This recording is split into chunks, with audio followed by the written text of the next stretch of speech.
സൈക്കോളജിയിലെ ഏറ്റവും പ്രധാനപ്പെട്ട ഒരു ടോപ്പിക്കാണ് നമ്മളിന്ന് നോക്കാൻ പോകുന്നത്. അത് മറ്റൊന്നുമല്ല, പ്രോബ്ലം സോൾവിങ് അഥവാ പ്രശ്ന പരിഹരണം എന്താണ് അല്ലെങ്കിൽ എന്താണ് ഒരു പ്രോബ്ലം സോൾവിങ് അല്ലെങ്കിൽ എന്താണ് പ്രശ്ന പരിഹരണ ശേഷി എന്നാണ് നമ്മൾ നോക്കാൻ പോകുന്നത്. എന്തിനാണ് നമ്മൾ അധ്യാപകരായ നമ്മൾ ഈ ഒരു പ്രോബ്ലം സോൾവിങ് പഠിക്കുന്നത് എന്ന് ചോദിച്ചാൽ, ഞാൻ ഇപ്പോൾ സിമ്പിളായിട്ട് നിങ്ങളോട് ചോദിക്കുകയാണ്. ഇപ്പോൾ നമ്മളോട് പറയുകയാണ് 2 1 കൂട്ടിയാൽ എത്രയാണ്? 2 1 കൂട്ടിയാൽ എത്രയാണ്? പറഞ്ഞു, എല്ലാവർക്കും അറിയാമെന്ന് ഉത്തരം 3 അല്ലേ? 5 5 കൂട്ടിയാൽ എത്രയാണ്? 5 5 കൂട്ടിയാൽ എത്രയാണ്? 10. 5 × 5 എത്രയാണ്? 5 × 5 25 അല്ലേ? 10 20 30 ആണെന്നും 50 50 100 ആണെന്നും 5 × 5 25 ആണെന്നും നമുക്കറിയാം. ഈ കണക്ക്, ഈ ഒരു പ്രോബ്ലം സോൾവ് ചെയ്യാനുള്ള കണക്ക് നമ്മൾ 1-ാം ക്ലാസ് ചെന്ന് ചോദിക്കാനുള്ള അവസ്ഥ ഒന്ന് ആലോചിച്ച് നോക്കി. കുട്ടികളെ സംബന്ധിച്ച് അത് അറിയാവോ? ഈ ഒരു കണക്ക് നമ്മൾ ഈ അടുത്ത സമയം കൊണ്ട് നമ്മുടെ 1-ാം ക്ലാസ്സിൽ പഠിക്കുന്ന ഒരു കൊച്ച് ഉത്തരം പറയുമെന്ന് നിങ്ങൾക്ക് തോന്നുന്നുണ്ടോ? ഉണ്ടോ? സിമ്പിളായിട്ടൊന്ന് ആലോചിച്ച് പറഞ്ഞാൽ മതി. നമ്മളിപ്പോൾ ഈ പറഞ്ഞ സിമ്പിളായിട്ട് നമുക്ക് തോന്നിയ ഈ കണക്ക് 1-ാം ക്ലാസ്സിൽ പോയി നമ്മൾ കുട്ടികളോട് ചോദിക്കുവാണെങ്കിൽ അവർ വളരെ സിമ്പിളായിട്ട് ഈ സെക്കൻഡുകൾക്കുള്ളിൽ ഉത്തരം പറയുമെന്ന് നിങ്ങൾക്ക് തോന്നുന്നുണ്ടോ? ഇല്ല. കാരണം കുട്ടികളെ സംബന്ധിച്ച് ഒരു വലിയ പ്രശ്നമാണ്, ശരിയല്ലേ? നമ്മളെ സംബന്ധിച്ച് ഒരു പ്രശ്നമല്ല, പക്ഷെ കുട്ടികളെ സംബന്ധിച്ച് നോക്കുമ്പോൾ അതൊരു വലിയ പ്രശ്നം തന്നെയാണ്.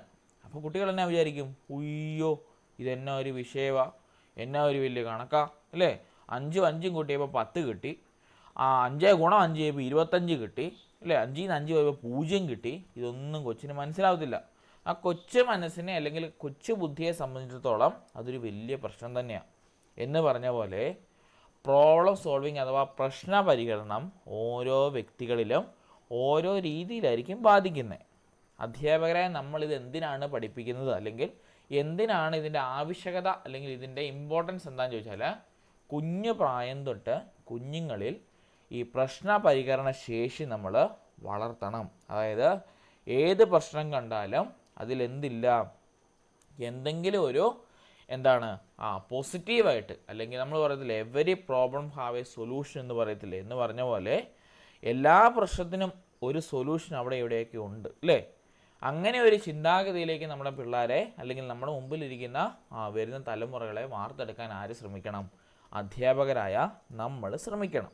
എങ്കിൽ മാത്രമേ സമൂഹത്തിൽ വരുന്ന പ്രശ്നങ്ങൾ അല്ലെങ്കിൽ അവർ നേരിടേണ്ട പ്രശ്നങ്ങളെയൊക്കെ മുഖാമുഖം എന്ത് ചെയ്യാൻ പറ്റത്തുള്ളൂ? ഫേസ് ചെയ്യാൻ, അല്ലെങ്കിൽ മുഖാമുഖം അവർക്ക് നേരിടാനായിട്ടൊരു ചങ്കൂറ്റവും തൻ്റെടവും അവർക്ക് കിട്ടുകയുള്ളൂ. അതാണ് ഈ പറഞ്ഞ പ്രോബ്ലം സോൾവിങ് സ്കില്ലിൻ്റെ പ്രത്യേകത എന്ന് പറയുന്നത്.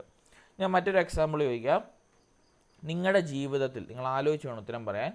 നിങ്ങളുടെ ജീവിതത്തിൽ നിങ്ങൾക്ക് പ്രശ്നമായിട്ട് തോന്നിയ ഒരു കാര്യം പിന്നീട് നിങ്ങളുടെ ജീവിതത്തിൽ പോസിറ്റീവായിട്ട് തോന്നിയതായിട്ട് നിങ്ങൾക്ക് എന്തെങ്കിലും ഒരു അനുഭവം ഉണ്ടോ? നിങ്ങളുടെ ജീവിതത്തിൽ പ്രശ്നമാണ് എന്ന് തോന്നിയ ഒരു കാര്യം പിന്നെ എപ്പോഴെങ്കിലും അതൊരു അനുഗ്രഹമായിട്ട് മാറിയിട്ടുണ്ടോ? എന്തെങ്കിലും സിറ്റുവേഷൻ നമുക്ക് ഓർത്തെടുക്കാൻ പറ്റുന്നുണ്ടോ? എല്ലാവരുടെയും ജീവിതത്തിൽ അങ്ങനെയും കാണും കേട്ടോ. ഇപ്പം നമ്മുടെയൊക്കെ ജീവിതത്തിലെ, ഇപ്പം ഞാൻ എൻ്റെ എക്സാമ്പിൾ പറയുവാണെങ്കിൽ, എൻ്റെയൊക്കെ ഈ പറഞ്ഞ ഞാൻ പഠിച്ചതൊക്കെ ബാംഗ്ലൂരൊക്കെയാണ്. ക്രൈസ്റ്റ് യൂണിവേഴ്സിറ്റിയിലൊക്കെ പഠിച്ചിട്ട് തിരിച്ചിവിടെ വന്നപ്പം ഈ പറഞ്ഞ കോഴ്സ് പഠിച്ചു, ടീച്ചിങ്ങിൻ്റെ കോഴ്സ് പഠിച്ചു കഴിഞ്ഞപ്പോൾ നിങ്ങൾക്കറിയാലോ, നിങ്ങളെപ്പോലെ ഈ കേറ്ററ്റ് എന്താണെന്നും അതുപോലെ തന്നെ ഈ സീറ്ററ്റ് എന്താണെന്നും നെറ്റ് സെറ്റും ഒക്കെ എന്താണെന്നും യാതൊരു ഗ്രാഹ്യവുമില്ലായിരുന്നു.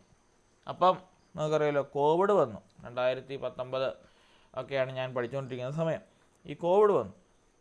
നമുക്കറിയാം ഈ ഒരു കോഴ്സിൻ്റെ ഇമ്പോർട്ടൻസിനെ പറ്റി വളരെ ഗ്രാഹ്യമായിട്ട് തന്നെ മനസ്സിലായി. ജോലി കിട്ടണമെങ്കിൽ സർട്ടിഫിക്കറ്റ് കൊണ്ട് യാതൊരു കാര്യവുമില്ല, ഈ ഒരു പ്രിലിമിനറി എക്സാം പാസ്സാവണമെന്ന് മനസ്സിലായി.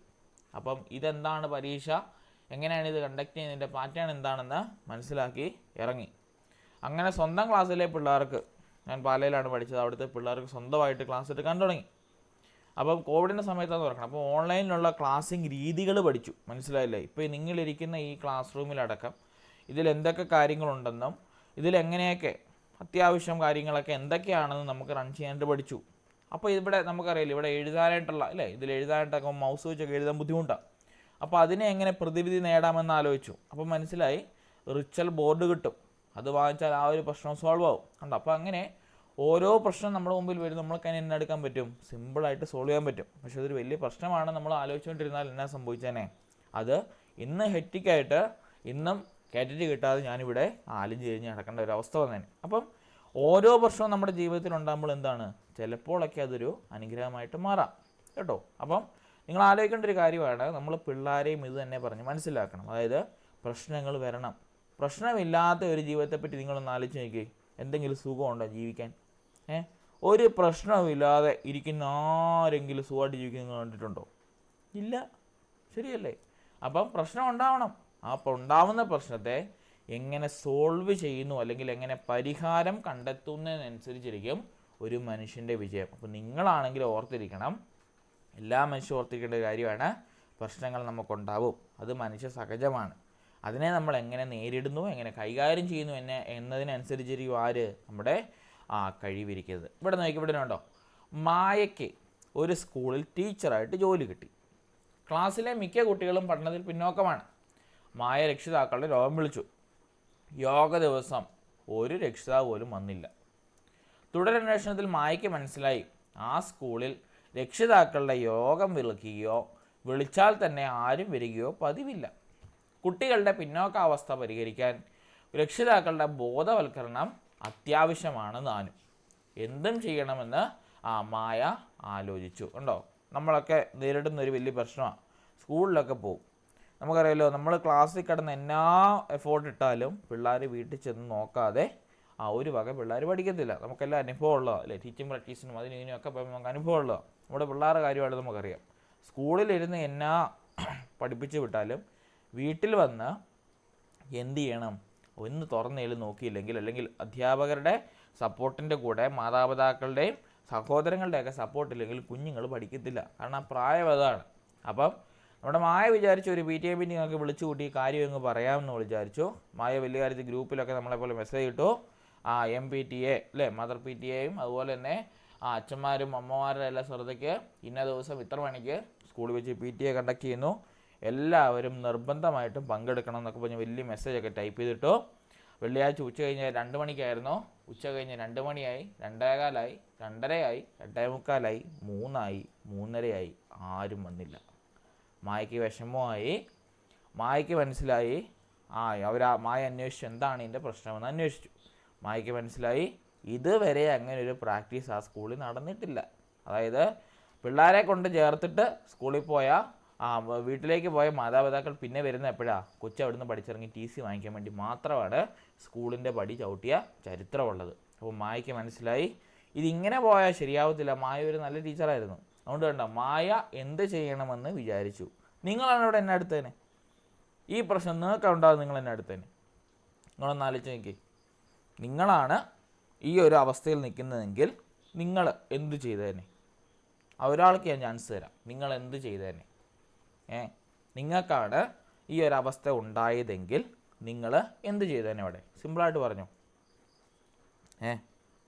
ഒന്നും ചെയ്യത്തില്ലേ? അങ്ങനെ അങ്ങ് പൊക്കോട്ടെന്ന് വിചാരിക്കുമോ? അവർക്ക് ആവശ്യമില്ലെങ്കിൽ എല്ലാവരും ചിന്തിക്കുന്നൊരു കാര്യമുണ്ട്, എൻ്റെ ആവശ്യമല്ലല്ലോ, എൻ്റെ പിള്ളേരല്ലല്ലോ, പിന്നെ എനിക്ക് എന്നെ എത്ര ദണ്ഡിക്കാനായിട്ട്, അവർ പഠിച്ചാൽ പഠിച്ചു, പഠിച്ചില്ല അല്ലേ? ഇപ്പോൾ ഈ കൂട്ടത്തിലിരിക്കുന്ന മിക്കവരും അങ്ങനെയും ചിന്തിച്ചു കാണും. നേരെ മറിച്ച് ഇങ്ങനെ ചിന്തിച്ചവർ കാണും. എങ്ങനെയെങ്കിലും അവരെ ഒന്ന് കാര്യം പറഞ്ഞ് മനസ്സിലാക്കണം അല്ലേ? ഒരു കൗൺസിലിംഗ് ഒക്കെ മാതാപിതാക്കൾ കൊടുക്കുന്നത് നല്ലതാണ്. അല്ലെങ്കിൽ ഇവരുടെ വീട്ടിലൊന്ന് പോയി സംസാരിക്കണം. ഓരോ പിള്ളേരുടെയും വീടുകളിൽ പോയി കയറി ഇറങ്ങി പിള്ളേരുടെ പഠന നിലവാരം മെച്ചപ്പെടുത്തണമെന്ന്, അവയെ ഒന്ന് അസസ് ചെയ്യണമെന്ന് വിചാരിക്കണം എന്ന് വിചാരിച്ചൊരു ഇടത്തുണ്ട് കേട്ടോ. മനസ്സിലാക്കി? അപ്പോൾ കൈവക്കി. മറ്റു ചിലർ വിചാരിച്ച് ഇങ്ങനെയാണ്, വേറെ ഒരു ടീച്ചർമാർക്ക് ഒരു സോക്കേടുമില്ല, HM അടക്കം ഒരു കൂസലുമില്ല, പിന്നെ ഞാനായിട്ട് നിന്നെ ഇറങ്ങി തിരിക്കണം, അങ്ങനെ അങ്ങ് പോട്ടെ, അവർ പഠിച്ചാൽ പഠിച്ചു, എനിക്ക് എന്നാണ് സാലറി കിട്ടും അല്ലേ? പഠിച്ചാലും പഠിച്ചില്ലെങ്കിലും, പിള്ളേർ പഠിച്ചാലും പഠിച്ചില്ലെങ്കിലും, സർക്കാർ തന്നെയാണെങ്കിലും 9ാം ക്ലാസ് വരെ ഓൾ പാസ് വെച്ചിട്ടുണ്ട്. അതുകൊണ്ട് എൻ്റെ ലൈഫ് സെക്യൂറാണ്. സോ എനിക്ക് പഠിപ്പിക്കേണ്ട ആവശ്യമില്ല, പിള്ളേരുടെ വഴി പിള്ളേർക്ക്, അങ്ങനെ ചിന്തിക്കുന്നവരും കാണും കേട്ടോ. അപ്പോൾ ഒരു പെർസ്പെക്റ്റീവ്സ് ഓഫ് വ്യൂവിൽ നോക്കുകയാണെങ്കിൽ പല രീതിയിലൂടെ ആൾക്കാർ ചിന്തിക്കും. അതിനെ എങ്ങനെ പോസിറ്റീവായിട്ട്, കാരണം അതിൻ്റെ അകത്ത് നെഗറ്റീവ് കമൻറ്റും പോസിറ്റീവ് കമൻറ്റും എല്ലാം ഞാൻ പറഞ്ഞു, അതിനെ പോസിറ്റീവായിട്ട് എങ്ങനെ എടുക്കുന്നു എന്നതാണ് നമ്മൾ നോക്കേണ്ടത്. പ്രത്യേകം ശ്രദ്ധിക്കണം. ഇപ്പോൾ ഈ പറഞ്ഞ ഒരു എക്സാമ്പിൾ വേണമെങ്കിൽ പരീക്ഷയ്ക്ക് ചോദിക്കാം. പരീക്ഷയ്ക്ക് ചോദിക്കുമ്പോൾ അതിലൊന്നും നമ്മളെ ഒരിടത്തും ആ ഒരു കാര്യം നമ്മളെ പഠിപ്പിക്കത്തില്ല. കാരണം ഏത് ക്വസ്റ്റ്യൻ പേപ്പറിനകത്തും ഏത് സബ്ജക്റ്റിൽ നിന്ന് ഏകദേശം ഒരു 3 ക്വസ്റ്റ്യനോളം എങ്ങനത്തെയാണ് ഈ ടൈപ്പ് ക്വസ്റ്റ്യൻ ആയിരിക്കും ചോദിക്കുന്നത്. അതായത് ഇങ്ങനെ ഒരു പ്രശ്നം നിങ്ങൾ കണ്ടാൽ നിങ്ങൾ എന്ത് ചെയ്യുമെന്നാണ് ചോദിച്ചിരിക്കുന്നത്. അതിൻ്റെ അകത്ത് ഈ പറഞ്ഞ ഓപ്ഷൻസ് എല്ലാം വരാം. അധ്യാപകർ ആരും ശ്രദ്ധിക്കുന്നില്ല, പിന്നെ ഞാൻ എന്തിനു ശ്രദ്ധിക്കണമെന്നുള്ള ചിന്ത, അല്ലെങ്കിൽ ഓരോ മാതാപിതാക്കളെയും നമ്മൾ നേരിട്ട് ചെന്ന് കണ്ട് അവരെ നമ്മൾ കൗൺസിലിംഗ് അല്ലെങ്കിൽ ബോധവൽക്കരണം നടത്തുന്നു, അല്ലെങ്കിൽ HM-നും ടീച്ചറിനും മറ്റ് ടീച്ചർമാർക്കും സ്കൂളിനും ഇല്ലാത്ത ആവശ്യബോധം എനിക്കെന്തിന് എന്ന് ഞാൻ ചിന്തിക്കുന്നു, അല്ലേ? എന്നതാണെങ്കിലും എനിക്ക് സാലറി കിട്ടും, പിന്നെ ഞാൻ എന്തിനു ഇതിന് വേണ്ടി ഇറങ്ങിത്തിരിക്കണമെന്ന് ചിന്തിക്കുന്നു. ഇങ്ങനെയൊക്കെയുള്ള പല ഓപ്ഷൻ കാണും. ഓർക്കണം, അങ്ങനെ ഒരു ചോദ്യം വന്നാൽ ആസ് എ ടീച്ചർ, നിങ്ങൾ ആ ക്ലാസ്സിലെ ടീച്ചറാണെന്ന് നിങ്ങൾ മനസ്സിൽ വിചാരിക്കണം. കുഞ്ഞുങ്ങൾക്ക് എങ്ങനെ പ്രയോജനപ്പെടുത്തി അതിലേക്ക് ഇറങ്ങിച്ചെല്ലാം, അല്ലെങ്കിൽ ആ ഓപ്ഷനിൽ ഏറ്റവും കൂടുതൽ പിള്ളേർക്ക് പ്രയോജനപ്പെടുന്ന ഓപ്ഷൻ ഏതാണാവോ അത് വേണം നിങ്ങൾ സെലക്ട് ചെയ്യാൻ. മനസ്സിലായോ? അല്ലാതെ അതിനൊരു ഉത്തരവില്ല. കാരണം നമ്മുടെ എല്ലാ ചിന്താഗതിയും അവിടെ നിന്ന് മാറ്റണം. നമ്മൾ ആ ക്ലാസ്സിൽ കുട്ടികളുടെ വളർച്ച, കുട്ടികളുടെ വികാസം ലക്ഷ്യം വെക്കുന്ന ഒരു അധ്യാപകൻ അല്ലെങ്കിൽ അധ്യാപിക എന്ന നിലയിൽ നിങ്ങൾ എന്ത് ചെയ്യുമെന്ന് ആ ഓപ്ഷൻ വായിച്ചിട്ട് ആലോചിക്കണം. അതിൽ ഏറ്റവും പോസിറ്റീവായിട്ടുള്ള ഓപ്ഷൻ ആയിരിക്കും അവിടെ വരുന്ന ഉത്തരം, കേട്ടോ. ക്വസ്റ്റ്യൻ പേപ്പർ ചെയ്യുമ്പോൾ അതിനെപ്പറ്റി കൂടുതൽ ഗ്രാഹ്യം കിട്ടും. അപ്പോൾ ഓർത്തിരിക്കണം, ഇപ്പോഴേ പറയുന്നു, ഇങ്ങനത്തെയുള്ള ക്വസ്റ്റ്യൻ പേപ്പറൊക്കെ നിങ്ങൾ ക്വസ്റ്റ്യനിൽ കണ്ടാൽ നിങ്ങൾ ആ ക്ലാസ്സിൽ അധ്യാപകൻ അല്ലെങ്കിൽ അധ്യാപികയായി കുട്ടികളുടെ വളർച്ച വികാസം ലക്ഷ്യം വെക്കുന്ന ഒരു അധ്യാപികയായിട്ട് നിങ്ങൾ ആ ക്വസ്റ്റ്യനെ നേരിടണം. നമ്മുടെ ഒരു വീക്ഷണ കോണുണ്ടല്ലോ, അതിലൂടെ ആ ക്വസ്റ്റ്യനെ നോക്കിക്കണ്ട് ഉത്തരം കൊണ്ട് തെറ്റിക്കാതിരിക്കുക. അപ്പോൾ മായ ഇവിടെ ചെയ്തത് എന്നാന്ന് നോക്കിയേ, ഈ മായ ചെയ്തത് ശാസ്ത്രീയമായിട്ടൊരു പരിഹരണം തേടി. നമുക്കെപ്പോഴും അറിയാമല്ലോ, നമ്മൾ എന്ത് പ്രശ്നം ഉണ്ടായാലും നമ്മൾ സയൻറ്റിഫിക് ആയിട്ട് അതിനൊരു സൊല്യൂഷൻ കണ്ടെത്തുകയാണെങ്കിൽ അത് ഫിക്സഡ് ആയിരിക്കും. ശരിയല്ലേ? നമ്മുടെ എല്ലാ കാര്യത്തിനും, ഇല്ലേ, പ്രപഞ്ച പ്രതിഭാസത്തിനെല്ലാം തന്നെ സയൻറ്റിഫിക് ആയിട്ട് തെളിവുകളുണ്ട്. ശരിയല്ലേ? നമ്മളിപ്പോൾ ഇരുട്ടാ, കുറച്ച് 12 മണിക്കൂർ കഴിയുമ്പോൾ പകലാകുമെന്നും രാവിലെ ഒരു 6 മണിക്കൂർ കൂടി സൂര്യൻ കിഴക്കുദിക്കുമെന്നും ഒക്കെ നമുക്ക് പ്രപഞ്ച പ്രതിഭാസത്തിന് നമുക്കറിയാം, അല്ലേ? ഇങ്ങനെ മിക്ക കാര്യത്തിലും നമുക്ക് പ്രൂഫുണ്ട്. സമയം ഓടുന്നതിനും സൂര്യൻ ഉദിക്കുന്നതിനും അസ്തമിക്കുന്നതിനും. ശരിക്കും പറഞ്ഞാൽ അസ്തമിക്കുന്നതിന് ഉദിക്കുന്നുമില്ല, സൂര്യൻ അവിടെ സ്റ്റില്ലാണ്. ഇതൊക്കെ നമുക്കറിയാം, അല്ലേ? ഭൂമി കറങ്ങുന്നും റൊട്ടേറ്റും റവല്യൂഷനും എല്ലാം ചെയ്യുന്നുണ്ടെന്ന് നമുക്കറിയാം. അപ്പം ഏതൊരു പ്രശ്നം ഉണ്ടെങ്കിലും അതിന് സയൻറ്റിഫിക് ആയിട്ടുള്ള എവിഡൻസ് നമ്മൾ തപ്പിപ്പോണം. ഇങ്ങനെ സയൻറ്റിഫിക് ആയിട്ടുള്ള എവിഡൻസ് നമ്മൾ തപ്പുമ്പോൾ അതിന് ചില ഘട്ടങ്ങൾ നമുക്ക് പാലിക്കേണ്ടി വരും. അപ്പോൾ ഓർത്തിരിക്കണം, ശാസ്ത്രീയമായ പ്രശ്ന പരിഹരണത്തിന് ചില നിർദ്ദേശങ്ങൾ ഉണ്ട്. അവയൊന്ന് പരിചയപ്പെടാം. വളരെ ഇമ്പോർട്ടൻ്റ് ആണ്, പരീക്ഷയ്ക്ക് ചോദിക്കും. പ്രശ്ന പരിഹരണ ഘട്ടത്തിൻ്റെ താഴെ പറയുന്നവയിൽ ശരിയായ ക്രമമേത്? കേട്ടോ, ഓർത്തിരിക്കണം.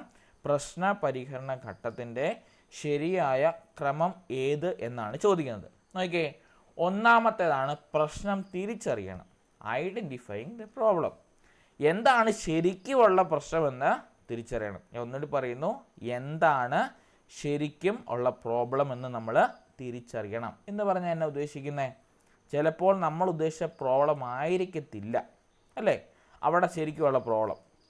ഇപ്പം നമ്മൾ പറയാം, 2 പിള്ളേർ തമ്മിൽ തല്ലുന്നു, അതിൻ്റെ അകത്ത് 100 കൂട്ടം കാര്യങ്ങൾ കാണാം. ചിലപ്പം ഈ കരയുന്നവൻ, ഇപ്പോൾ 2 പിള്ളേർ അപ്പുവും രാമുവും തമ്മിൽ തല്ല് പിടിച്ച് കരയാൻ തുടങ്ങി. അപ്പുവാണ് രാമുവിനെ തോണ്ടിയത്. പ്രശ്നം വന്നപ്പം രാമുവാണ് മൊത്തത്തിൽ പ്രശ്നക്കാരൻ. പക്ഷേ പ്രശ്നം എവിടെ തുടങ്ങിയത്? അപ്പുവാണ് രാമുവിനെ തോണ്ടിയത്. അപ്പോഴാണ് രാമുവിന് ദേഷ്യം വന്നത്. കണ്ടോ? അപ്പോൾ പ്രശ്നം തുടങ്ങിയത് അവിടെയാണ്. ആ ഒരു പ്രശ്നം ശരിക്കും മൂല കാരണം എന്താണ്, അല്ലെങ്കിൽ എന്താണ് അവിടുത്തെ ശരിക്കുമുള്ള പ്രശ്നമെന്ന് നമ്മൾ തിരിച്ചറിയണം. കണ്ടോ? എന്താണ് പ്രശ്നമെന്ന് ആദ്യം തിരിച്ചറിയേണ്ടതുണ്ട്. പ്രശ്നത്തെക്കുറിച്ചുള്ള അവബോധം ഉണ്ടെങ്കിൽ മാത്രമേ ശരിയായ പരിഹാര മാർഗങ്ങൾക്ക് തുടക്കം കുറിക്കാൻ കഴിയുകയുള്ളൂ. അപ്പോൾ ഓർക്കണം, തിങ്ക് ബിഫോർ യു ഡിസൈഡ് എന്നൊരു കോട്ടുണ്ട്, അല്ലേ? അതായത് നമുക്ക് എല്ലാവർക്കും ജീവിതത്തിൽ വേണ്ട ഓർമ്മ, അല്ലേ? Toys think you do before എന്നാണ് ഞാൻ പറയുന്നത്. അതായത് ഒരു കാര്യം ചെയ്യുന്നതിന് മുമ്പ് 2 തവണ ആലോചിക്കുന്നത് നല്ലതാണ്. ചാടിക്കറി ഒരു തീരുമാനം എടുക്കാതെ 2 കാര്യം ആലോചിക്കുന്നത് നല്ലതാണ്. അപ്പോൾ നോക്കിയേ, ആദ്യത്തേതാണ് പ്രശ്നം തിരിച്ചറിയണം. രണ്ടാമത്തെ എന്താണ്? പ്രശ്നം നിർവചിക്കണം, ഡിഫൈനിങ് ദി പ്രോബ്ലം. പ്രശ്നം തിരിച്ചറിഞ്ഞു കഴിഞ്ഞാൽ അതിനെ സൂക്ഷ്മതലത്തിൽ കൃത്യതപ്പെടുത്തണം. ഇങ്ങനെ ചെയ്യുന്നത് പ്രശ്ന പരിഹരണത്തെ കൃത്യതയിലേക്ക് നയിക്കും. അതൊരു ആക്യുറസി അവിടെ ഉണ്ടായും. സൂക്ഷ്മതലത്തിൽ കൃത്യതപ്പെടുത്തുന്നതിനെ പ്രശ്നം നിർവചിക്കൽ എന്ന് വിളിക്കാം. ഓർത്തിരിക്കണം, രണ്ടാമത്തെയാണ് പ്രശ്നം. ഒന്നാമത്തെ പ്രശ്നം തിരിച്ചറിയണം, രണ്ടാമത്തേത് പ്രശ്നം നിർവചിക്കണം. മൂന്നാമത്തേത് പരികൽപ്പന രൂപീകരണം അല്ലെങ്കിൽ ഹൈപ്പോത്തിസിസ് ഫോർമേഷൻ. എന്ന് പറഞ്ഞാൽ എന്താണ്? ഹൈപ്പോത്തിസിസ് എന്ന് പറഞ്ഞാൽ നമുക്കൊരു കാര്യം നടക്കാനായിട്ട് ഒരുപാട് കാര്യങ്ങൾ കാണും, അതെല്ലാം നമ്മൾ ലിസ്റ്റ് ചെയ്യണം എന്ന് പറഞ്ഞാൽ കണ്ടോ, നിലവിലുള്ള അറിവുകളുടെ അടിസ്ഥാനത്തിൽ ഒരു പ്രശ്നത്തിൻ്റെ ചില പരിഹാരങ്ങൾ നമുക്ക് ഊഹിച്ചെടുക്കാൻ കഴിയും. ഇതിൽ യോജിച്ചവയെ പരികൽപ്പനയാക്കി പരിഗണിക്കാം. എന്തോ സ്ക്രീൻ കാണുന്നില്ലേ? ബാക്കിയുള്ളവർക്കോ ഇഷ്യൂ ഉണ്ടോ? ബാക്കിയുള്ളവർക്ക് കാണാം. ഓക്കെ, ജസ്റ്റ് ഒന്ന് ലെഫ്റ്റ് ആയിട്ടൊന്ന് കയറിയാൽ മതി കേട്ടോ. ഓക്കെ, ഒന്ന് ക്വിറ്റാകുക, ചാടി കയറുക. ഓക്കെ, അപ്പം മൂന്നാമത്തെയാണ് പരികൽപ്പന രൂപീകരണം അല്ലെങ്കിൽ ഹൈപ്പോത്തസിസ് ഫോർമേഷൻ എന്ന് പറഞ്ഞാൽ എന്താണ്?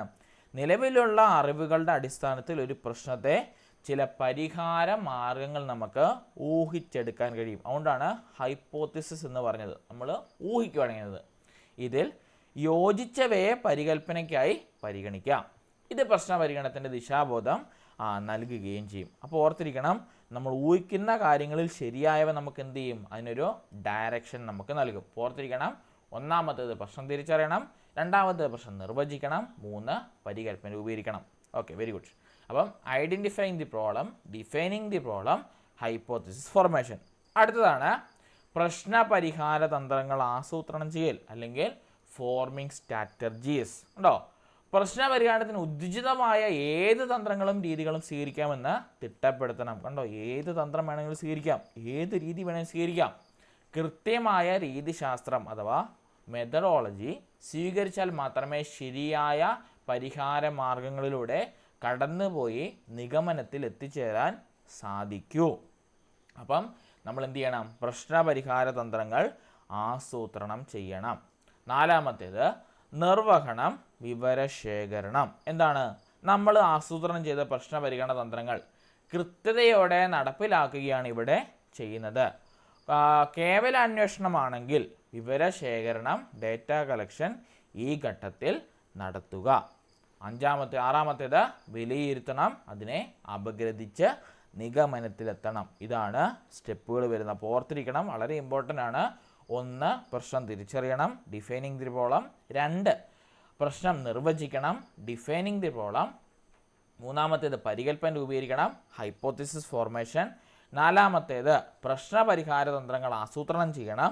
5 നിർവഹണം, വിവരശേഖരണം നടത്തണം. 6 വിലയിരുത്തണം, അപഗ്രഥനവും നിഗമനവും എത്തണം. മനസ്സിലായോ? ഇതാണ് പ്രശ്നപരിഹാര തന്ത്രത്തിൻ്റെ ശരിയായ ഘട്ടം. ക്ലിയർ ആയോ? അപ്പോൾ ഈ ഘട്ടം ഓർത്തിരിക്കണം. മിക്ക പരീക്ഷയിലും പ്രശ്നപരിഹാര ഘട്ടത്തിൻ്റെ ശരിയായ സ്റ്റെപ്പുകൾ അല്ലെങ്കിൽ ശരിയായ രീതി ഏത് എന്ന് ചോദിക്കുന്നുണ്ട്. ഈ ഒരു സ്റ്റെപ്പ് ഓർന്നിരിക്കണം. പ്രശ്നം തിരിച്ചറിയുക, പ്രശ്നം നിർവചിക്കുക, പരികൽപ്പന രൂപീകരിക്കണം, തന്ത്രങ്ങൾ ആസൂത്രണം ചെയ്യണം, നിർവഹണം നടത്തണം, വിവരശേഖരണം നടത്തണം, വിലയിരുത്തണം. കേട്ടോ, ഒന്ന് സിമ്പിളായിട്ട് ആലോചിക്കേ. ഒരു പ്രശ്നം നമുക്ക് മുമ്പിൽ, അതിനെ നമ്മൾ എന്താണ് തിരിച്ചറിയുക, അതിനെ നമ്മൾ നിർവചിക്കുക, ഹൈപ്പോത്തസിസ് ഫോം ചെയ്യുക, പരികൽപ്പന രൂപീകരിക്കുക, പ്രശ്ന പരിഹാര തന്ത്രങ്ങൾ. ഇങ്ങനെയൊക്കെ ചെയ്താൽ ആ പ്രശ്നം പരിഹരിക്കാമെന്നൊരു പരിഹാര തന്ത്രങ്ങൾ നമ്മൾ ആസൂത്രണം ചെയ്തു, സ്ട്രാറ്റജീസ് നമ്മൾ ഫോം ചെയ്തു. 4 അതിനെ നമ്മൾ നിർവഹിച്ചു. ആ സ്ട്രാറ്റജീസ് നമ്മൾ പോയി പുട്ട് ഓൺ ചെയ്തു. അപ്പോൾ നമ്മളത് നിർവഹിച്ചു. എന്നിട്ട് എന്താണ് ഔട്ട്പുട്ട് എന്ന് വിവരശേഖരണം നടത്തി. അതിനെ നമ്മൾ വിലയിരുത്തി അപഗ്രഥനവും നിഗമനത്തിലൂടെ നമ്മുടെ കുഞ്ഞുങ്ങൾ മുൻപോട്ട് വരും. അപ്പോൾ ഓർത്തിരിക്കണം, ഈ ഒരു 6 സ്റ്റെപ്പുകൾ കേട്ടോ, മിക്ക പരീക്ഷാ പേപ്പറിലും ഉള്ളതാണ്. ഏതൊക്കെയാണ് പ്രശ്നപരിഹാര തന്ത്രത്തിൻ്റെ ശരിയായ ഘട്ടങ്ങളെന്ന് ചോദിക്കും. തിരിച്ചു മറിച്ച് എല്ലാം ചോദിച്ചിട്ടുണ്ട്. സോ ഈ ഒരു കാര്യം ഓർത്തിരിക്കണം. ഇനിയും എന്താണ് പ്രശ്നപരിഹാര തന്ത്രങ്ങൾ? കണ്ടോ, പ്രശ്നപരിഹാരത്തിൻ്റെ ഭാഗമായി വിവിധ പ്രശ്നപരിഹാര തന്ത്രങ്ങൾ സ്വീകരിക്കേണ്ടി വരും. അവ ഏതൊക്കെയാണെന്ന് പരിശോധിക്കാം. 1 കേസ് സ്റ്റഡി. അല്ലേ, നമുക്കറിയാം എന്താണ് കേസ് സ്റ്റഡി എന്ന് പറഞ്ഞാൽ.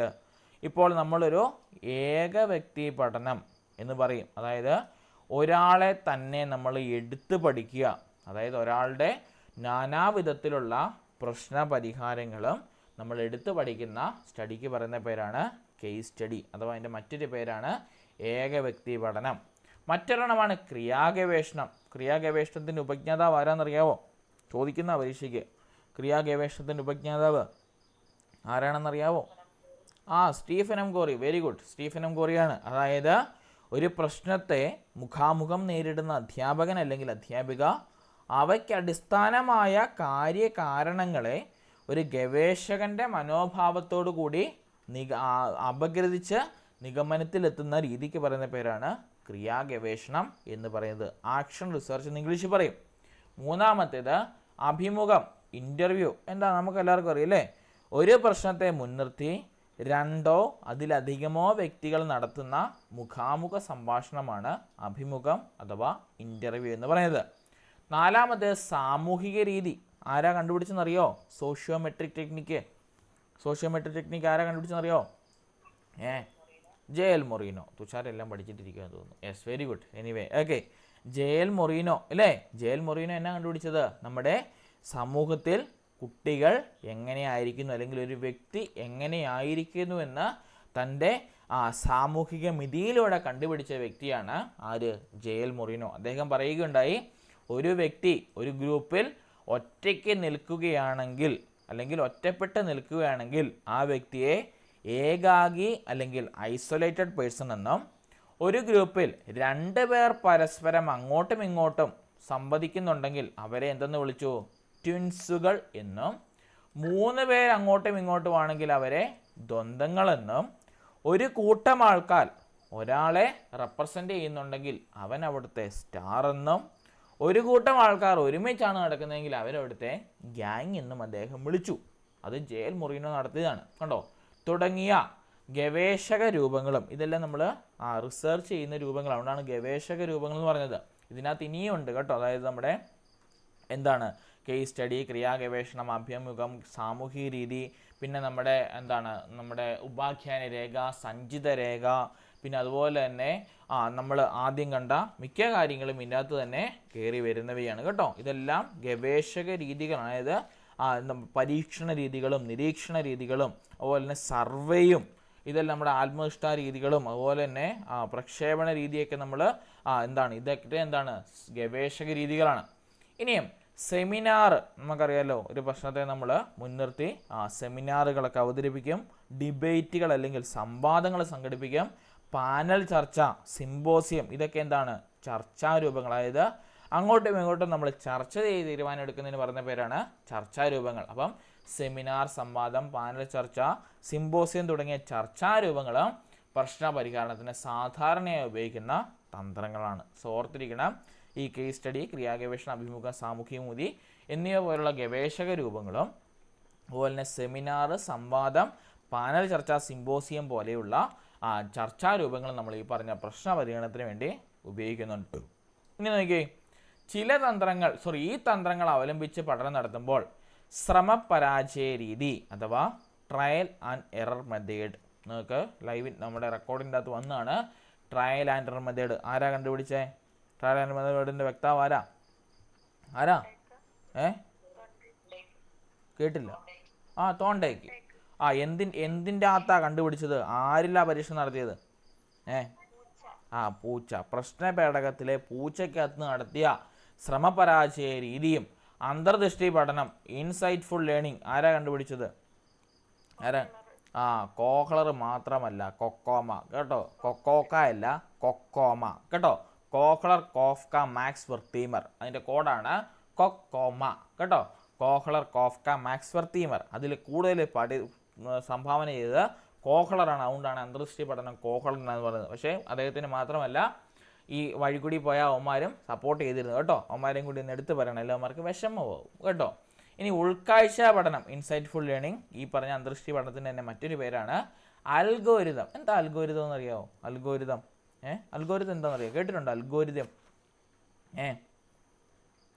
അൽഗോരിതം കേട്ടിട്ടുണ്ടോ? അൽഗോരിതം നിങ്ങൾ +2 നമ്മുടെ കമ്പ്യൂട്ടർ സയൻസ് പഠിച്ച ആരെങ്കിലും ഉണ്ടോ ഇതിനകത്ത്? +2 കമ്പ്യൂട്ടർ സയൻസ് പഠിച്ചത് ആരെങ്കിലും ഉണ്ട് ഇതിനകത്ത്? +2 തന്നെ പഠിച്ചത് കട്ടപ്പെട്ട, പിന്നെ കമ്പ്യൂട്ടർ സയൻസ് ചോദിക്കുന്നത് അല്ലേ? ഓക്കെ, അൽഗോരിതം എന്ന് പറഞ്ഞാൽ ഇത്രയേ ഉള്ളൂ. നമ്മൾ ഈ പറഞ്ഞ ഈ നിശ്ചിതങ്ങളായിട്ടുള്ള രൂപങ്ങൾ, വിവിധമായിട്ടുള്ള ഈ വിവരങ്ങളൊക്കെ ഉപയോഗിച്ച് നമ്മൾ കൃത്യമായിട്ട്, അല്ലെങ്കിൽ നമ്മൾ ഇങ്ങനെ ഓരോരോ സ്റ്റെപ്പ് ബൈ സ്റ്റെപ്പായിട്ട് നമ്മളിങ്ങനെ അറേഞ്ച് ചെയ്യുന്നതിന് പറയുന്ന പേരാണ് അൽഗോരിതം എന്ന് പറയുന്നത് കേട്ടോ. അതിന് നമ്മളിങ്ങനെ ഓരോ നമ്മൾ പറയത്തില്ല, ഇപ്പോൾ നമ്മളൊരു പ്രശ്നം ഉണ്ടെങ്കിൽ അതിന് നമ്മൾ സ്റ്റെപ്പായിട്ട് നമ്മൾ സോൾവ് ചെയ്ത് വരും. അതിനെയാണ് അൽഗോരിതം എന്ന് പറയുന്നത്. ഇനി എന്താണ് ഹ്യൂറിസ്റ്റിക്സ്? ഒക്കെ പുതിയ വാക്കുകൾ അല്ലേ? ഹ്യൂറിസ്റ്റിക്സ് എന്ന് കേട്ടിട്ടുണ്ടോ? നമ്മളെല്ലാവരും ചെയ്യുന്ന ഒരു കാര്യം എന്ന് ഓർത്താൽ മതി. എന്നതാ ഹ്യൂറിസ്റ്റിക്സ്? ഗവേഷണമല്ല. ഹ്യൂറിസ്റ്റിക്സ് എന്ന് പറഞ്ഞാൽ നമുക്കൊരു പ്രശ്നം ഉണ്ടെങ്കിൽ അത് സോൾവ് ചെയ്യാൻ നമുക്ക് കുറേ എളുപ്പ വഴികൾ കാണത്തില്ലേ. അങ്ങനെ നമ്മളീ പറഞ്ഞ ട്രിക്കുകളും കോഡുകളും ഒക്കെ, അതായത് നിങ്ങൾ കഴിഞ്ഞ ദിവസം ക്ലാസ് എടുത്തപ്പം നിങ്ങളുടെ ടീച്ചർ ക്ലാസ് എടുത്തപ്പം നമ്മുടെ ആന്തോസയോനിൻ അതുപോലെ തന്നെ നമ്മുടെ കരോട്ടിൻ ഇതിനൊക്കെ ഒരു എളുപ്പവഴി നമ്മൾ കണ്ടുപിടിച്ചായിരുന്നു. എന്നായിരുന്നു, ഓർക്കുന്നുണ്ടോ? ഞാൻ ചുമ്മാ സ്ക്രീനിൽ നോക്കിയപ്പോൾ കണ്ടതാണ്. മസാലയൊക്കെ അച്ച അല്ലേ. നമുക്ക് സാധാരണ പഠിക്കുന്നതിൽ എളുപ്പമല്ലേ അങ്ങനെ ഒരു മസാലയൊക്കെ. മഞ്ഞയാണെങ്കിൽ സാന്തോഫിൻ, ഓക്കെ ആണെങ്കിൽ ഓറഞ്ച് ആണെങ്കിൽ കരോട്ടിൻ ഇല്ലേ. അച്ച എന്ന് പറഞ്ഞാൽ എന്താണ്, ആന്തോസൈൻ ആണെങ്കിൽ ചുവപ്പ്. അതെന്താണ്, ഒരു എളുപ്പവഴിയാണ്. അപ്പോൾ അങ്ങനെ ചെയ്യുന്നതിന് പറയുന്ന പേരാണ് ഹ്യൂറിസ്റ്റിക്സ്. അതായത് എളുപ്പ വഴിയിൽ ചെയ്യുന്നതിനെ നമ്മൾ ഹ്യൂറിസ്റ്റിക്സ് എന്ന് പറയുന്നത് കേട്ടോ. അങ്ങനെ ഓർത്തിരുന്നാൽ മതി, എളുപ്പമായിട്ട് പഠിക്കാനാണ് എളുപ്പം. അതായത് നമ്മൾ ഈ എളുപ്പ വഴികൾ, ഈ ക്രിയകൾ ഉപയോഗിക്കുക, കോഡുകൾ ഉപയോഗിക്കുക, സ്റ്റോറി പറയുക, കവിത ചൊല്ലിപ്പടിക്കുക, ഇതെല്ലാം ഈ പറഞ്ഞ ഹ്യൂറിസ്റ്റിക്സ് അത് വരുന്ന. അപ്പോൾ ഈ ഹ്യൂറിസ്റ്റിക്സ് തുടങ്ങിയ സാധ്യതകളും കടന്നു പോകും. ഈ നമ്മൾ ഈ പഠിപ്പിക്കാൻ പോകുന്ന LP UP ക്ലാസ്സുകളിലൊക്കെ ഇതിനൊക്കെ ഭയങ്കര ഇമ്പോർട്ടൻസാണ്, ഈ പറഞ്ഞ ഹ്യൂറിസ്റ്റിക്സും അൽഗോരിതവും ഉൾക്കാഴ്ച പഠനത്തിനുമൊക്കെ. കാരണം നമ്മൾ അതിനൊരു ട്രെയിനിങ് കൊടുക്കണം പിള്ളേർക്ക്. എങ്ങനെ ഇതിനെ നമ്മൾ സോൾവ് ചെയ്യാൻ, ഇങ്ങനെ ഈ ഒരു രീതിയിലൂടെ നിങ്ങൾ സോൾവ് ചെയ്യാൻ ശ്രമിച്ചാൽ നിങ്ങൾക്ക് അതിന് ഉത്തരം എത്തും. നിങ്ങൾ ഈ പറഞ്ഞ LP UP തലങ്ങളിലുള്ള ടെക്സ്റ്റ് ബുക്കുകൾ നിങ്ങൾ മറിച്ച് നോക്കിയാൽ മനസ്സിലാവും. അതിൻ്റെ അകത്ത് പുറകിൽ ആക്ടിവിറ്റീസ് ഉണ്ട്. മൈൻഡ് മാക്സ് എന്ന് പറഞ്ഞുകൊണ്ട് ഒരു ചെറിയ ബോക്സിന് അത് കൊടുക്കും. ടെക്സ്റ്റ് ബുക്കൊക്കെ നിങ്ങൾക്ക് ഫെമിലിയർ ആണ്, അറിയാൻ പറ്റും. അതായത് ഒരു ബോക്സിൽ കൊടുക്കുന്ന മൈൻഡ് മാക്സ്, അതായത് ചെയ്ത് നോക്കാതെ കണ്ടുപിടിക്കണം കണക്ക്. അത് ചിലപ്പം 32 - 22 32 - 11 ആയിരിക്കും. അപ്പോൾ അവർ പറയുന്ന രീതി ഇതാണ്: 32 നിന്ന് ആദ്യം 10 കുറയ്ക്കണം, 10 വരും 22 വരും, അതിനൊരു 1 കുറച്ചാൽ നമുക്ക് ഉത്തരം കിട്ടും. അപ്പോൾ അങ്ങനെ പിള്ളേരെ പുറകോട്ട് ബാക്ക്വേഡ് ചിന്തിപ്പിക്കാനും ഫോർവേഡ് കൂട്ടാനും ഒക്കെ ഈ പറഞ്ഞ രീതിയിലൂടെ നമുക്ക് സാധ്യമാകും. അപ്പം ഈ ഒരു വലിയ രീതി, സമപരാജയ രീതി എന്ന് പറഞ്ഞാൽ എന്താണ് നമുക്കറിയാലോ. ഇപ്പോൾ നമ്മൾ കുട്ടികളോട് പറയുകയാണ്, നമുക്ക് 3ാം ക്ലാസ്സിലൊക്കെ പഠിക്കാനുള്ളത് അല്ലേ, ഏത് രണ്ടക്ക അല്ലെങ്കിൽ ഏത് ഇരട്ട സംഖ്യകളുടെയും തുക എപ്പോഴും എന്തായിരിക്കും? ഏതൊരു ഇരട്ട സംഖ്യകളുടെയും തുക എപ്പോഴും ഒരു എന്നതായിരിക്കും? ഇരട്ട സംഖ്യ തന്നെയായിരിക്കും. ഏതൊരു ഒറ്റ സംഖ്യകളുടെ തുക എപ്പോഴും എന്നതായിരിക്കും? ഏതൊറ്റ സംഖ്യകളുടെ തുക എപ്പോഴും ഇരട്ട സംഖ്യയായിരിക്കും. കണ്ടോ, ഇതൊക്കെ നമുക്ക് എന്ത് ചെയ്യാം? ശ്രമപരാജയ രീതിയിലൂടെ ചെയ്യാം അല്ലേ, ട്രയൽ മെത്തേഡ് ചെയ്യാം. അതായത് ഒരു കൊച്ചിനോട് പറയുക, 1 പറയാൻ പറയുക, വേറെ കൊച്ചിനോട് വേറൊരു ഓഡ് നമ്പർ പറയാൻ പറയാം, 3. 1 3 കൂട്ടിയാൽ 4 അല്ലേ. എന്താ, 2 ഓഡ് നമ്പർ കൂട്ടിയപ്പോൾ ഒരു ഈവൻ നമ്പർ കിട്ടി. നമ്മൾ പറഞ്ഞ എന്താണ്, ഏത് 2 ഒറ്റ സംഖ്യകൾ കൂട്ടിയാൽ നമുക്ക് എന്ത് കിട്ടും? ഒരു ഇരട്ട സംഖ്യ കിട്ടും. വേറൊരുത്തനെ എണ്ണിപ്പിക്കുക, അവൻ പറയും 5, മറ്റൊരുത്തൻ പറയും 7, 7 5 12, വീണ്ടും കിട്ടി. 2 ഒറ്റ സംഖ്യ കൂട്ടി ഒരു ഈവൻ നമ്പർ നമുക്ക് കിട്ടി. ഇനി നമ്മൾ മറ്റൊരു കണക്ക് ചെയ്യുവാണ് അല്ലേ, ഏത് സംഖ്യകളുടെ കൂട്ടത്തിലും 0 കൂട്ടിയാൽ എത്ര കിട്ടും? ഏത് സംഖ്യകളുടെ കൂട്ടത്തിലും 0 കൂട്ടിയാൽ എത്ര കിട്ടും? അതേ സംഖ്യ തന്നെ കിട്ടും. കണ്ടോ, ഇതൊക്കെ പിള്ളേരെ കൊണ്ട് എങ്ങനെ ചെയ്യിപ്പിക്കാം? ശ്രമപരാജയ രീതിയിലൂടെ ചെയ്യിപ്പിക്കാം. അതിനൊക്കെ ഗെയിംസ് ആകാം, കാര്യങ്ങളാകാം, ഏത് രീതിയിലൂടെ നമുക്ക് ചെയ്യിക്കാം. അതാണ് ഈ ശ്രമപരാജയം എന്ന് പറയുന്നത്. അപ്പം നമ്മുടെ ക്ലാസ് റൂമിലൊക്കെ ഇതിന് ഭയങ്കര എന്തുണ്ട്, സ്കോപ്പുള്ള ഈ സാധനങ്ങൾ കിടക്കുന്നതൊക്കെ അതിനെ നമ്മൾ മനസ്സിലാക്കി എടുക്കണം കേട്ടോ. തുടങ്ങിയ സാധ്യതകളിലൂടെ കടന്നു പോകും. പ്രശ്ന പരിഗണനത്തിന് വേണ്ടി അവലംബിക്കുന്ന കൃത്യതപ്പെടുത്തിയ ഘട്ടങ്ങളെയാണ് അൽഗോരിതം എന്ന് പറയുന്നത്. ഞാൻ പറഞ്ഞില്ല, അൽഗോരിതം പറഞ്ഞാൽ എന്താണ്? സ്റ്റെപ്പുകൾ വഴി നമ്മൾ സോൾവ് ചെയ്യുക. അതായത് സിമ്പിളായിട്ട് പറഞ്ഞാൽ നമുക്ക് മനസ്സിലാവുന്നൊരു കണക്ക് പറഞ്ഞുതരാം. രാമു കടയിൽ പോയി 25 രൂപയ്ക്ക് എന്നാ കിട്ടുന്നത്? ഒരു പുസ്തകവും 15 രൂപയ്ക്ക് ഒരു പേനയും 30 രൂപയ്ക്ക് ഒരു കേക്കും വാങ്ങിച്ചു. രാമു കടക്കാരൻ്റെ 100 രൂപ കൊടുത്താൽ ബാക്കി രാമുവിൻ്റെ കയ്യിൽ എത്ര രൂപ കിട്ടും അല്ലേ. അപ്പം നമ്മൾ സ്റ്റെപ്പുകൾ എഴുതും. രാമു വാങ്ങിയ സാധനങ്ങൾ അല്ലേ, ബുക്ക് 25 രൂപ, പേന 15 രൂപ അല്ലേ, മുട്ടായി 30 രൂപ. അപ്പോൾ നമ്മൾ കൂട്ടും അല്ലേ, 5 5 10 കണ്ടോ, സ്റ്റെപ്പുകളാണ് വരുന്നത്. 5 5 10 0 ഇഷ്ടം 1, 2 1 3 3 6 1 7 70 രൂപ രാമുവിന് മൊത്തം ചിലവായി. അപ്പോൾ നമ്മൾ അടുത്ത് നോക്കും, രാമു കടക്കാരൻ്റെ കൊടുത്തത് 100 രൂപ. 100 രൂപ കൊടുത്താൽ കടക്കാരൻ എത്ര രൂപ തിരിച്ചു കൊടുക്കണം? അപ്പോൾ അവിടെ സബ്സ്ട്രാക്ഷൻ വരും. കണ്ടോ, വീണ്ടും സ്റ്റെപ്പുകൾ എഴുതുക. 100 - 70 എത്ര വരും? 0 നിന്ന് 0 പോയാൽ 0, 0 നിന്ന് 7 പോകത്തില്ല, കടമെടുക്കണം. 10 നിന്ന് 7 പോയാൽ 3, ബാക്കി രാമുവിൻ്റെ 30 രൂപയായിട്ട് രാമുവിന് വീട്ടിൽ കയറാം. കണ്ടോ, സ്റ്റെപ്പുകൾ വന്ന് കണ്ടോ. അപ്പം ഇങ്ങനെ എന്താണ് കണ്ടോ, പ്രശ്ന പരിഗണനത്തിന് വേണ്ടി അവലംബിക്കുന്ന കൃത്യതപ്പെടുത്തിയ ഘട്ടങ്ങളെ, അതായത് ഓരോരോ കാര്യങ്ങൾ കൃത്യമായിട്ട് നമ്മൾ ഘട്ടം ഘട്ടമായിട്ട് സ്റ്റെപ്പുകളായിട്ട് എഴുതി വെക്കും. അതിന് പറഞ്ഞ പേരാണ് അൽഗോരിതം എന്ന് വിളിക്കുന്നത്. നമ്മുടെ കമ്പ്യൂട്ടർ ലാംഗ്വേജ് മൊത്തം അൽഗോരിതത്തിലാണ് ഓടുന്നത് കേട്ടോ. നിങ്ങൾക്കറിയാലോ, കമ്പ്യൂട്ടറിൻ്റെ പ്രോഗ്രാംഡ് ലാംഗ്വേജ് അല്ലേ. അതിൻ്റെയൊക്കെ വലിയ സ്റ്റഡീസ് നടത്തി വന്ന ഈ പറഞ്ഞ ഇപ്പോൾ നമുക്ക് റണ്ണായിരുന്ന AI ടൂൾസും അല്ലെങ്കിൽ ആർട്ടിഫിഷ്യൽ ഇൻ്റലിജൻസും ChatGPTയും ജെമിനിയും ഇതുപോലുള്ള കാര്യങ്ങളൊക്കെ ഈ പറഞ്ഞ അൽഗോരിതത്തിലാണ് ഓടുന്നത് കേട്ടോ. എല്ലാം ഒരു റണ്ണിങ്ങിലാണ്, അതായത് എല്ലാം ഒരു എന്താണ് കൃത്യതപ്പെടുത്തി വെച്ചിരിക്കുകയാണ് കേട്ടോ. അതിലൂടെയാണ് എന്ത് പറഞ്ഞത്, ഈ പറഞ്ഞ കാര്യങ്ങളെല്ലാം റണ്ണാവുന്നതെന്ന് ഓർത്തിരിക്കണം കേട്ടോ. തുഷാരുടെ ക്യാമറ വേണം ഓഫാക്കിയത് കേട്ടോ. അടുത്തത്, ഗണിതത്തിൽ ഈ കാര്യങ്ങൾ ചെയ്തതിന് ശേഷം ഇന്ന കാര്യം ചെയ്യണമെന്ന രീതിയിൽ ശൃംഖലനം ചെയ്തു പോകുന്ന കൃത്യമായ സ്റ്റെപ്പുകൾ അവലംബിക്കുന്നുണ്ട്. പ്രസ്തുത മാർഗം അൽഗോരിതമാണെന്ന് പറയും. ഇപ്പോൾ നമ്മൾ ചെയ്ത് കാണിച്ചില്ലേ, ഒരു കണക്ക് പറഞ്ഞ് ചെയ്തതാണ്. അതായത് ഇന്നതിന് ശേഷം ഇന്നത് ചെയ്താൽ മാത്രമേ ഉത്തരം കിട്ടത്തുള്ളൂ നമുക്ക് മനസ്സിലാവും. അതുകൊണ്ട് തന്നെ അതെന്താണ്, ഒരു അൽഗോരിതമാണെന്ന് നമുക്ക് പറയാം.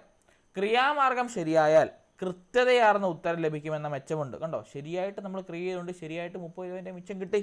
അപ്പം ശരിയായ രീതിയിൽ ക്രിയ ചെയ്തു പോയാൽ എന്ത് സംഭവിക്കും, ശരിയായിട്ടുള്ള ഉത്തരം നമുക്ക് കിട്ടും. പല രീതികൾ അവലംബിച്ച് നോക്കി തെറ്റായി വരുന്നവ ഒഴിവാക്കി ശരിയായതിനെ സ്വീകരിക്കുന്ന നടപടിക്രമമാണ് ശ്രമപരാജയ രീതിയിൽ അവലംബിക്കുന്നത്. ശരിയല്ലേ? നമ്മുടെ പ്രശ്നപേടകത്തിലെ പൂച്ചയ്ക്കകത്ത് അത് തന്നെ ചെയ്ത് അല്ലേ. വിശന്ന് വലഞ്ഞൊരു പൂച്ചേനെ എവിടെ കൊണ്ടടച്ചു, നമ്മുടെ കൂട്ടിൽ കൊണ്ടടച്ചു. ശേഷം അതിൻ്റെ മുൻപിലേക്ക് നല്ല ഒരു മത്തിയുടെ ഒരു നല്ല ഫ്രഷ് പിടയ്ക്കുന്ന മത്തീനെ കൊണ്ടിട്ടപ്പോൾ പൂച്ചയ്ക്ക് ആക്രാന്തം അതിനെ എങ്ങനെയെങ്കിലും എടുക്കാനായിട്ട് പൂച്ച എന്ത് ചെയ്തു, കൂട്ടിൻ്റെ 4 വശത്തു കൂടി ഒരു ചാട്ടം എങ്ങനെയോ അബദ്ധത്തിൽ ചാടിയപ്പം ഒരു ലിവർ തട്ടിയാൽ ആ കൂട് തുറക്കും അല്ലേ. അതൊക്കെ നമ്മൾ കഥ പഠിച്ചതാണ്. അതിൻ്റെ ലിവറിൽ കൊണ്ടു കൂട് ഓട്ടോമാറ്റിക്കലി തുറന്നു വന്നു. വീണ്ടും നമ്മൾ പൂച്ചയെ വിശന്ന് വലഞ്ഞപ്പോൾ അതിൻ്റെ അകത്ത് കയറ്റിയിട്ടു. പൂച്ച തലങ്കും വിലങ്ങും ഓടിയപ്പോൾ വീണ്ടും ആ ലിവറിൽ തട്ടിയപ്പം പൂച്ചയ്ക്ക് മനസ്സിലായി അവിടെ എന്തോ സൂത്രമുണ്ട്, അതിനിട്ടൊരു തട്ട് തട്ടിയാൽ കൂട് തന്നെ തുറക്കും, ഞാനിങ്ങനെ പരക്കം വേണ്ട ആവശ്യമൊന്നുമില്ല. പിന്നെ പൂച്ചയ്ക്ക് ഇത് മനസ്സിലായപ്പം വിശന്ന് പറഞ്ഞ പൂച്ചേനെ കൊണ്ടിടുന്നു. പൂച്ച ലിവറിനിട്ട് സിമ്പിളായിട്ട് പോയി തട്ടുന്നു. നീ പോടാ എന്ന് പറഞ്ഞ് മത്തിയും എടുത്ത് കഴിച്ചുകൊണ്ടിരിക്കുന്നു. അപ്പോൾ അവിടെ ശ്രമപരാജയം. ട്രയൽ ചെയ്യുക, എറർ പറ്റുക, ട്രയൽ ചെയ്യുക, എറർ പറ്റുക, ശ്രമിക്കുക, പരാജയപ്പെടുക, ശ്രമിക്കുക, പരാജയപ്പെടുക, ശ്രമിക്കുക, വിജയത്തിലെത്തുക. അതാണ് ശ്രമപരാജയ രീതി എന്ന് പറയുന്നത്. ഉണ്ടോ? പല രീതികൾ അവലംബിച്ച് നോക്കിയിട്ട് തെറ്റായി വരുന്നവ ഒഴിവാക്കി ശരിയായതിനെ സ്വീകരിക്കുന്ന നടപടിക്രമമാണ് ശ്രമപരാജയ രീതിയിൽ അവലംബിക്കുന്നത്. ഇത് പല തന്ത്രങ്ങളും കടന്നു വരികയും ചെയ്യും. കണ്ടോ, പല രീതികൾ അതിനകത്ത് കടന്നു വരും. ഇനിയും ചില സന്ദർഭങ്ങളിൽ അന്തർദൃഷ്ടിയുടെ പഠനം അഥവാ പ്രശ്നപരിഗണന നടക്കാറുണ്ടെന്ന് ഗസ്റ്റാൾട്ട് മനഃശാസ്ത്രം മുന്നോട്ട് വെക്കുന്നു. ഗസ്റ്റാൾട്ട് എന്ന് പറയുന്ന ഒരു വ്യക്തിയുടെ പേരല്ല, പകരം അതൊരു നമ്മുടെ കോഹ്ലർ കോഫ്കർ മാക്സ് വെർത്തിമർ കണ്ടുപിടിച്ച നമ്മുടെ അന്തർദൃഷ്ടി പഠനം അഥവാ ഉൾക്കാഴ്ച പഠനം അല്ലെങ്കിൽ ഇൻസൈറ്റ്ഫുൾ ലേണിങ്ങിൻ്റെ അകത്ത് മുന്നോട്ട് വെക്കുന്ന കാഴ്ചപ്പാടാണ് ഇതെല്ലാം. ഇനിയും ശ്രമപരാജയ രീതി, അന്തർദൃഷ്ടി പഠനം, ആൽഗോരിതം, ഹ്യൂറിസ്റ്റിക് തുടങ്ങിയ പ്രധാന പ്രശ്നപരിഗണനകൾ പരിചയപ്പെടാം. ഇപ്പോൾ നമ്മൾ പറഞ്ഞത് തന്നെ ഒന്നുകൂടി പറയാണ്. എന്താണ് പ്രശ്നപരിഗണന രീതി, ശ്രമപരാജയ രീതി? നോക്കി, പ്രശ്നപരിഗണനത്തിനായി അനുയോജ്യമെന്ന് കരുതുന്ന വിവിധ മാർഗങ്ങൾ അവലംബിക്കുക, മറ്റൊരു മാർഗം അവലംബിക്കുക, അനുയോജ്യമല്ലെന്ന് കണ്ടാൽ വേറൊന്ന് എന്ന രീതി തുടരുക. തുടർന്ന് പ്രശ്നപരിഹരണം നടത്തുകയാണ് ശ്രമപരാജയ രീതിയിൽ അനുവർത്തിക്കുന്നത്. പല മാർഗങ്ങളും അവലംബിച്ച് വിജയിക്കുന്നത് സ്വീകരിക്കുക എന്നതാണ് ഇതിൻ്റെ അടിസ്ഥാനം. കുറച്ച് പ്രശ്ന പരിഹാര സാധ്യതകൾ ഉള്ളപ്പോൾ ഈ രീതി അവലംബിക്കാമെന്നും അനേകം പ്രശ്നപരിഹാര സാധ്യതയുള്ളപ്പം പ്രയോഗമല്ല. അതായത് ഒരുപാട് പ്രശ്നം നമ്മുടെ മുമ്പിലുണ്ടെങ്കിൽ ഈ ശ്രമപരാജയ രീതിയാണ് നമ്മൾ പുട്ട് ഓൺ ചെയ്യുന്നതെങ്കിൽ അല്ലെങ്കിൽ വർക്ക് ചെയ്യാൻ പോകുന്നതെങ്കിൽ അതവിടെ നടക്കുമോ? ഇല്ല. കാരണം അവിടെ നമുക്ക് ടൈം കൺസപ്ഷൻ ഉണ്ട് അല്ലേ. ഇന്ന സമയത്തിനുള്ളിൽ തീർക്കണമെന്നുണ്ട്. ഒരിക്കലും അത് നടന്നെന്ന് വരില്ല. അപ്പം ഒരു ചെറിയ രീതികളൊക്കെ ആണെങ്കിൽ അല്ലെങ്കിൽ ചെറിയ പ്രശ്നങ്ങളൊക്കെ ആണെങ്കിൽ നമുക്ക് എന്ത് ചെയ്യാൻ പറ്റും, ശ്രമപരാജയ രീതിയിലൂടെ സോൾവ് ചെയ്യാൻ പറ്റും. ഒരുപാട് പ്രശ്നങ്ങൾ വന്ന് കിടക്കുമ്പോൾ അവിടെ പോയി ശ്രമപരാജയ രീതി ഞാൻ പോയി ട്രയൽ ആൻഡ് മെത്തേഡ് നടത്താമെന്ന് പറഞ്ഞിരുന്നാൽ ചിലപ്പം trial error, trial error, trial error ഇത് തന്നെ എത്ര വട്ടം റിപ്പീറ്റ് ചെയ്യാം. ഐൻസ്റ്റീന് സംഭവിച്ചതുപോലെ വർഷങ്ങൾ റിപ്പീറ്റ് ചെയ്യാം. ശേഷം ഏതെങ്കിലും ഒരു സുപ്രഭാതത്തിൽ ബൾബ് കത്തിയ പോലെ കത്തിയെന്നും വരാം. അപ്പോൾ അത്രയും സമയം നമുക്ക് കളയാനായിട്ടില്ല. അപ്പം അത് അതിൻ്റെ ഒരു പോരായ്മ അവിടെ പറയുന്നത് കേട്ടോ. അടുത്തത് അന്തർദൃഷ്ടി പഠനം അല്ലെങ്കിൽ ഉൾക്കാഴ്ച. എന്താണ് ഉൾക്കാഴ്ചയിലൂടെയോ അന്തർദൃഷ്ടിയിലൂടെ പ്രശ്നപരിഹാരം നടത്തുകയാണ് ഈ രീതിയിൽ ചെയ്യുന്നത്. നമ്മൾ കണ്ടായിരുന്നു അല്ലേ, നമ്മുടെ 1 മുതൽ 100 വരെയുള്ള അധ്യാപകൻ ക്ലാസ്സിൽ കുട്ടികൾ ബഹളമായി കണ്ടപ്പോൾ അധ്യാപകൻ എന്നെടുത്തു കുട്ടികളോട് പറഞ്ഞു 1+, 2+, 3+, 4+, 5+, 6+, 7+, അങ്ങനെ പോയി 99+100 വരെയുള്ള സംഖ്യകളുടെ തുക കണ്ടുപിടിക്കാൻ പറഞ്ഞു. അപ്പോൾ എന്താണ്, എല്ലാവരും എഴുതി കൂട്ടുമെന്നാണ് അധ്യാപകൻ വിചാരിച്ചത്. അധ്യാപകൻ വിചാരിച്ച പോലെ തന്നെ ക്ലാസ്സിൽ 30 പേരുണ്ടെങ്കിൽ 29 പേരും ഈ പരിപാടി ചെയ്യാൻ തുടങ്ങി. ആരെ പോലെ? നമ്മളെപ്പോലെ. 2 1 3, 3 3 6, 6 4 10, 10 5 15, 15 6 21 എന്നിങ്ങനെ കൂട്ടാൻ തുടങ്ങി. അതിലൊരു മിടുക്കൻ എന്ത് ചെയ്തു? അന്തർദൃഷ്ടി പഠനം ചെയ്തു, അല്ലെങ്കിൽ ഉൾക്കാഴ്ച ചെയ്തു. എന്താ അവൻ കണ്ടുപിടിച്ചത്? 1ഉം 100ഉം കൂട്ടിയാൽ എത്ര കിട്ടും? 101 കിട്ടും. 99ഉം 2ഉം കൂട്ടിയാൽ എത്ര കിട്ടും? 101 കിട്ടും അല്ലേ? അടുത്ത നമ്പർ എത്രയാ? 3ഉം 98ഉം കൂട്ടിയാൽ എത്ര കിട്ടും? വീണ്ടും 101 കിട്ടും. അടുത്തത് 4ഉം 97ഉം കൂട്ടിയാൽ എത്ര കിട്ടും? 101 കിട്ടും അല്ലേ? അങ്ങനെ അവസാനം വരുമ്പോൾ 50ഉം 51ഉം കൂട്ടി എത്ര കിട്ടും അവന്? 101 തന്നെ കിട്ടും. അപ്പോൾ അവന് മനസ്സിലായി 50 വട്ടം എന്ത് റിപ്പീറ്റ് ചെയ്യുന്നുണ്ട്? 101 റിപ്പീറ്റ് ചെയ്യുന്നുണ്ട്. അപ്പോൾ എന്ത് ചെയ്താൽ മതി? 50 ഗുണം 101 ചെയ്താൽ എന്നാ കിട്ടും? 50-50 അല്ലെങ്കിൽ 5050 എന്ന് പറഞ്ഞ ഉത്തരത്തിൽ പെട്ടെന്ന് എത്താമെന്ന് മനസ്സിലായി. Within seconds he solve this problem and show to this teacher. അവൻ സെക്കൻഡ് വെച്ച് ഈ കണക്ക് ചെയ്ത് ടീച്ചറെ കൊണ്ട് കാണിച്ചു. ടീച്ചർ എന്തായി?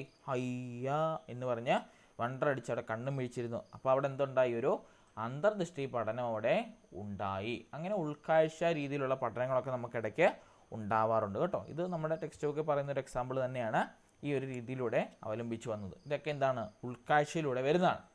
ഇനി എന്താണ് അൽഗോരിതം? എന്താണ് അൽഗോരിതം പറഞ്ഞാൽ? നിശ്ചിതങ്ങളായ വിവരങ്ങൾ ഉപയോഗിച്ച് കൃത്യമായി ചിട്ടപ്പെടുത്തിയ ക്രിയാമാർഗങ്ങൾ കേട്ടോ. ഈ വാക്ക് പഠിക്കണം. എന്താണ്? നിശ്ചിതങ്ങളായ വിവരങ്ങൾ ഉപയോഗിച്ച് കൃത്യമായി ചിട്ടപ്പെടുത്തിയ ക്രിയാമാർഗങ്ങൾക്ക് പറയുന്ന പേരാണ് അൽഗോരിതം എന്ന് പറയുന്നത് ഉണ്ടോ. പിന്നെ ഘട്ടം ഘട്ടമായ ക്രമങ്ങൾ ദീക്ഷിക്കുന്നതിനാൽ ശരിയായ ഉത്തരം ലഭിക്കുമെന്ന് ഉറപ്പാണ് കണ്ടോ. ഇത് ഘട്ടം ഘട്ടമായിട്ട് പോകുന്നതുകൊണ്ട് തന്നെ, ചെറിയ ചെറിയ സ്റ്റെപ്പുകളിലൂടെ പോകുന്നതുകൊണ്ട് തന്നെ ശരിയായിട്ടുള്ള ഉത്തരം ലഭിക്കുമെന്ന് എപ്പോഴും ഉറപ്പാണ്. അതായത് നമ്മളിപ്പോൾ ഒരു കണക്ക് ചെയ്ത് കണ്ടില്ലേ, രാമു കടയിൽ പോയ കണക്ക്, ശരിയായ ഉത്തരം കിട്ടുമെന്ന് എപ്പോഴും ഉറപ്പാണ്. അതിൽ യാതൊരു റീതിങ്കിങ് ഇല്ല, രണ്ടാമതൊരു ചിന്ത ചെയ്യേണ്ട ആവശ്യമില്ല. കാരണം അതിന് ഉത്തരം കിട്ടും അല്ലേ? ശരിയായിട്ടുള്ള രീതിയിലൂടെ പോയാൽ അതിന് ഉത്തരം ശരിക്കായിട്ടും കിട്ടും. അതുകൊണ്ട് തന്നെ അത് അൽഗോരിതം എന്ന് പറയുന്നത് ഒരു ശരിയായിട്ടുള്ളൊരു രീതി തന്നെയാണ്. അടുത്ത ഹ്യൂറിസ്റ്റിക്സ്. എന്താണ്? ആളുകൾ സാധാരണ പ്രശ്നത്തിന് ഏറ്റവും എളുപ്പമായ മാർഗം സ്വീകരിക്കുന്ന പ്രവണത കാണുന്നുണ്ട്. നമ്മൾ മുമ്പ് പറഞ്ഞില്ലേ മസാലയൊക്കെ അച്ച എന്ന് പറഞ്ഞ കോഡ്, അല്ലെങ്കിൽ നമ്മുടെ സൈക്കോളജിക്കകത്ത് കൊണ്ടുവച്ച പപ്പാവായ പൂത്ത അല്ലേ, പാവ്ലോവിൻ്റെ പട്ടി, വാട്സൻ്റെ എലി, തോണ്ടേക്കിൻ്റെ പൂച്ച എന്നൊക്കെ പറയുന്ന പോലെ തന്നെ എളുപ്പമാർഗ്ഗങ്ങൾ നമ്മൾ കണ്ടുപിടിക്കുന്ന പേരാണ് ഹ്യൂറിസ്റ്റിക്സ് എന്ന് പറയുന്നത് കേട്ടോ. ഇനിയും പ്രയാസമുള്ള സന്ദർഭങ്ങളിൽ തങ്ങളുടെ ലക്ഷ്യത്തിലേക്ക് ചില എളുപ്പമാർഗ്ഗങ്ങൾ അവലംബിക്കാറുണ്ട് എന്ന് പറഞ്ഞ് കേറ്റിട്ട് കിട്ടാൻ പാടാണെന്ന് പറഞ്ഞുകൊണ്ട് തുണ്ടുപേപ്പറും വെച്ചുകൊണ്ട് പോയാൽ അവർ ബാൻ ചെയ്യും. അതൊരു എളുപ്പമാർഗ്ഗമല്ല, അതൊരു മാൽ പ്രാക്ടീസാണ് കേട്ടോ. അത് കേസാവുന്ന കണക്കാണ്. അതുകൂടി ഞാൻ പറഞ്ഞു തരുന്നു കേട്ടോ.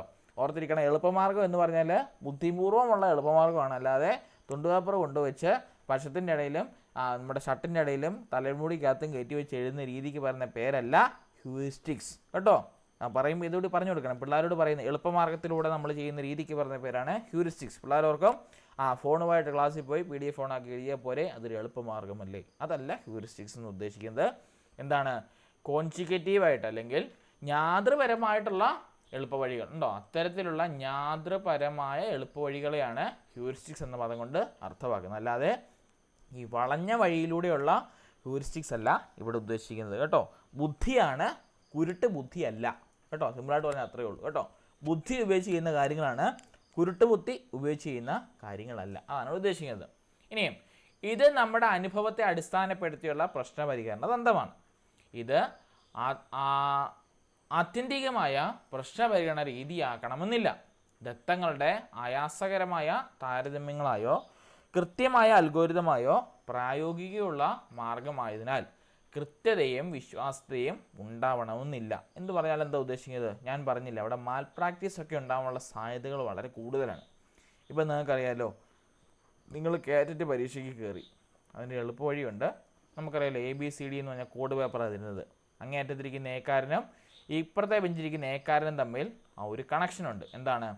ഒന്നിൻ്റെ നമ്മൾ കൈകൊണ്ടാണെങ്കിൽ ഒന്നിൻ്റെ ആൻസർ B ആണെങ്കിൽ 2 കാണിക്കുക, 2ൻ്റെ ആൻസർ C ആണെങ്കിൽ ബെഞ്ചിൽ 3 കൊട്ട് കൊട്ടുക, 4ൻ്റെ ആൻസർ D ആണെങ്കിൽ 4 കൊട്ട് കൊട്ടുക, അല്ലെങ്കിൽ കാലനക്കിയാൽ 4 ആണ് ആൻസർ, തല കാണിയാൽ B ആണ് ആൻസർ, ചെവിയെ ചൊറിഞ്ഞാൽ C ആണ് ആൻസർ, തല ചൊറിഞ്ഞാൽ A ആണ് ആൻസർ എന്നുള്ള രീതിയാണെങ്കിൽ അവിടെ എന്താണ്? ഒരു ലക്ഷ്യ പൂർത്തീകരണത്തിന് എന്താണ് ഈ പറഞ്ഞ ഹ്യൂറിസ്റ്റിക് മെത്തേഡ് ലക്ഷ്യം വെക്കുന്നില്ല എന്നാണ് ഇവിടെ പറയുന്നത്. അതായത് ഇതൊരു പ്രായോഗികമാണ് എങ്കിൽ പോലും ഇതിനെ എന്ത് ചെയ്യും ആൾക്കാർ? ഞാൻ പറഞ്ഞില്ലേ, കുരുട്ട് ബുദ്ധിയിലൂടെ ചിന്തിക്കുന്നുണ്ട്. ഈ ഹ്യൂറിസ്റ്റിക്സ് എന്ന് പറഞ്ഞ മെത്തേഡ് ആൾക്കാർ എന്ത് ചെയ്യാൻ പോകുന്നുണ്ട്, ഇച്ചിരി കൂടി നെഗറ്റീവായിട്ട് എടുക്കുന്നുണ്ട് കേട്ടോ. ഇപ്പോൾ ഈ പറഞ്ഞ എക്സാമ്പിളെല്ലാം എൻ്റെ അകത്ത് വരുന്നത്. അപ്പോൾ അതല്ല ഉദ്ദേശിക്കുന്നത്, ശരിയായ രീതിയിൽ നമ്മൾ ജ്ഞാതൃപരമായിട്ടുള്ള എഴുപ്പുവഴികളാണ് അവിടെ വേണ്ടത്, അല്ലാതെ ഈ പറഞ്ഞ രീതികളൊന്നും അല്ല എന്ന് ചിന്ത വേണം. ഓക്കെ, അടുത്തത് എന്താണ്? പ്രശ്നപരിഗണന ശേഷി വർദ്ധിപ്പിക്കേണ്ടതിൻ്റെ ആവശ്യകത എന്താണ്? അതായത് കുട്ടികളെ ഇത് എന്തിനാണ് പഠിപ്പിക്കുന്നത്, ഇതുകൂടിയുള്ള നമ്മുടെ ഇന്നത്തെ പ്രശ്നപരിഗണനത്തിൻ്റെ ടോപ്പിക്ക്. നോക്കിക്കേ, ഇന്നത്തെ ലോകം ഏറെ സങ്കീർണമാണ്. ഞാൻ ക്ലാസ് തുടങ്ങിയപ്പോൾ പറഞ്ഞ കാര്യങ്ങളൊക്കെ തന്നെ. അതായത് നമുക്കറിയാലോ, നമ്മുടെ ഒന്നാമത്തെ പ്രശ്നം, വീട്ടിൽ പിള്ളേരില്ല. പിള്ളേർക്ക് സമൂഹമായിട്ട് എങ്ങനെ ഇടപെടണമെന്നോ അല്ലെങ്കിൽ സമൂഹത്തിൽ എന്തൊക്കെ കാഴ്ചപ്പാടുകൾ വെച്ച് പുലർത്തി പോകുന്നുണ്ടെന്നോ അതിലൂടെ എങ്ങനെ ജീവിച്ച് കാണിക്കണമെന്നോ ഒരു ചിന്താഗതിയില്ല. തൻ്റെ ആവശ്യം എപ്പോഴും നേടിയെടുക്കുക എന്നത് ശൈശവത്തിലെ നേടുന്ന കുട്ടി കൗമാരത്തിലും യൗവനത്തിലും ഒക്കെ എത്തുമ്പോൾ അത് തന്നെ ആഗ്രഹിക്കും. കാരണം അവൻ വളർന്നു വന്ന പശ്ചാത്തലം അങ്ങനെയാണ്. താൻ എന്ത് പറഞ്ഞാലും വീട്ടുകാർ സഹായിച്ചു കൊടുക്കുമ്പോൾ ആ ഒരു ഇതിലേക്ക് തന്നെ കൊച്ചു വാശി പിടിച്ചിരിക്കും. കിട്ടാതെ വന്നാൽ പിള്ളേർ മയക്കുമരുന്നിനും മദ്യത്തിനും അതുപോലെ തന്നെ ആത്മഹത്യക്കുമൊക്കെ എന്താവും, അടിമപ്പെട്ട് പോവുകയാണ് ചെയ്യുന്നത്. അതുകൊണ്ട് തന്നെ ഈ പ്രശ്നപരിഗണന ശേഷി വർദ്ധിപ്പിക്കേണ്ടതിൻ്റെ ആവശ്യകത ഇവിടെ എടുത്തു പറയുന്നുണ്ട്. നിങ്ങൾ നോക്കിയോ, ഒരു 10 വർഷത്തിനകം ഇവിടെ ഒരു വലിയ പ്രശ്നം സംഭവിക്കും. അതായത് മറ്റൊന്നുമല്ല, മിക്ക പിള്ളേർക്കും കണ്ണാടി വരും. ഒരു വലിയ പ്രശ്നം. ഇന്നത്തെ നമുക്കറിയാലോ, ഈ കോവിഡ് കഴിഞ്ഞാൽ പിന്നെ എല്ലാ വീട്ടുകളിലും, പാവപ്പെട്ടവൻ്റെ വീട്ടിൽ വരെ സ്മാർട്ട് ഫോണായി. എന്ത് പ്രശ്നം പറ്റി? എല്ലാവരും കണക്ഷൻ എടുത്തോ, നെറ്റുണ്ട്, പിള്ളേരെല്ലാം ഇതിന് അഡിക്റ്റാണ്. ഇപ്പോൾ നിങ്ങൾ നോക്കിയാൽ മനസ്സിലാവും, വഴിക്കിറങ്ങി കളിക്കുന്ന പിള്ളേർ വളരെ കുറവാണ് അല്ലേ? നമ്മുടെ സ്കൂളിലെ പിള്ളേരെ തന്നെ നോക്കിയാൽ നിങ്ങൾക്ക് മനസ്സിലാവും, പിള്ളേരുടെ സ്ട്രക്ചർ തന്നെ എല്ലാ പിള്ളേരും എങ്ങനെയാണ്, ഒരുമാതിരി ഈ ബോയിലർ കോഴി ടൈപ്പിലായിരിക്കുന്നത്.